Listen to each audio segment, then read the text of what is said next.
When you think about a couple of areas, I just want to throw out ideas to you and you kind of tell me where you guys are or how you think about it. So let's start with the one you just mentioned, which is this idea of the city and the state both have access to power. There's obviously companies within the city and state that generate power as well. Tell us a little bit more about this idea of nuclear power generation for Bitcoin mining, right? We obviously saw the president in El Salvador talk about kind of volcano energy mining that got everyone all excited. But is there a path here in Miami or in Southern Florida to go ahead and start mining Bitcoin using nuclear power? There's absolutely a path, and it's not just nuclear power, by the way. It's clean power, right? And clean power can constitute a variety of things. Nuclear being one of the, one of the sources that is clean and that is obviously inexpensive in the sense that it's expensive from the capital side, but once you have the capital in place, it's actually on a per unit basis quite inexpensive. Electricity here in Miami is one of the lowest places in terms of rates in the country. But you also have solar. You also have, hydroelectric and natural gas as opportunities. And what you want to do is you want to tap into underproducing assets in the energy field or maybe untapped energy assets that are clean and create a way to maximize those assets. So I know companies in Florida right now that I've been conversing with that are doing just that in a variety of cities across Florida. They're analyzing energy assets. They're looking at, the portfolio of cleanliness, and they're also looking at the portfolio of underperformingness and saying, hey, we'll take up this this pent up demand, if you will, and we can put it to good use. And so I think that's just really smart. And one of the things that people don't understand about Bitcoin mining is that it takes up such a small fraction of the percentage of the energy that we consume. In fact, in the United States, we waste significantly more energy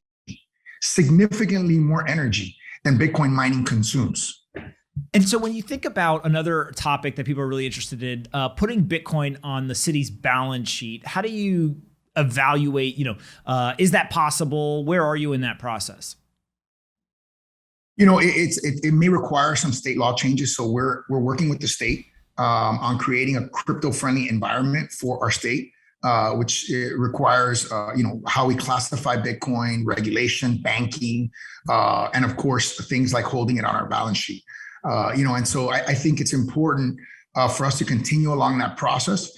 And every day that Bitcoin becomes more and more mainstream, I think is a good day, for the city to hold it as an asset, particularly given some of the levels of inflation that we're seeing in the CPI, over the last few months.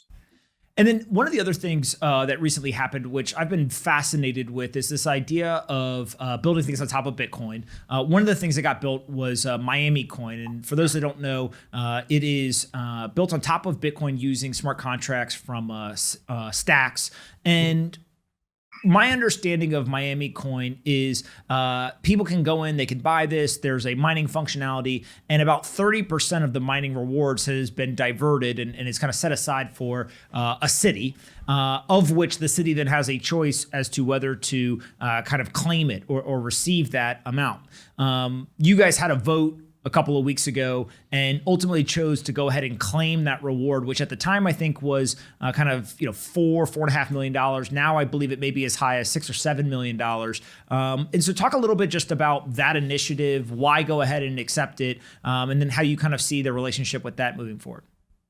Yeah, well, I think the first thing, and there's things to say that what it is and what it isn't, right? So I think the first thing to say is it's not, the city didn't create it, right? So it's not a city created initiative, right? It's something that was created by an organization called City Coins, which is sort of a network of people that created it.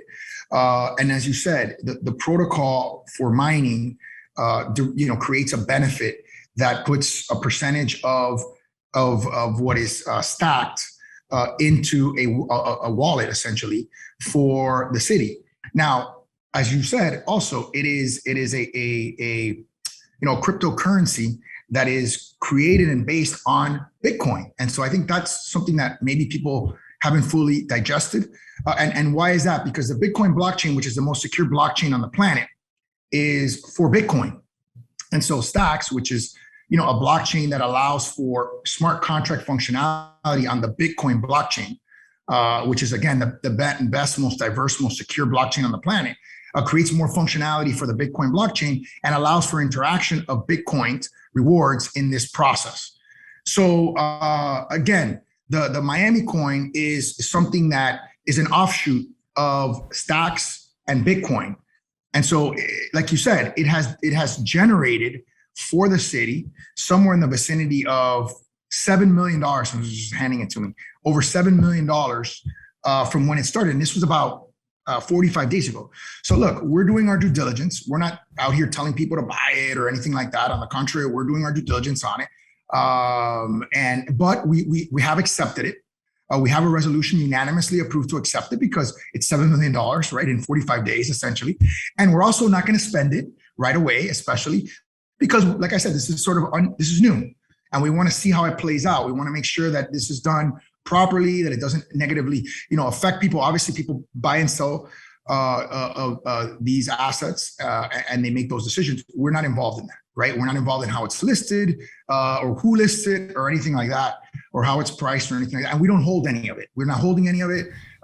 We were not part of some sort of pre-mining or anything like that. So it's an interesting concept because if the market cap continues to grow, it is possible that it could fund a significant part of our budget. And I think that would be transformational because it creates a broader utility for crypto, right? Something that has a social benefit. Hey guys, bang bang. Thanks so much for watching the Best Business Show today. And don't forget to check out our partner, SoFi. They make all this possible. They're a super app that lets you save, spend, borrow, earn, and invest all from one single platform. And if you go there today and you sign up for a SoFi Invest account, you can get between $5 and $1,000 for free from SoFi. Not everyone's obviously going to get $1,000, but everyone gets something. Don't say that I never did anything for you. Go check them out at SoFi.com/pomp. Download the app and go ahead and open an account. SoFi.com/pomp. And make sure you come back and watch more of the Best Business Show. We're going to build the biggest business show in the world, and we need your help.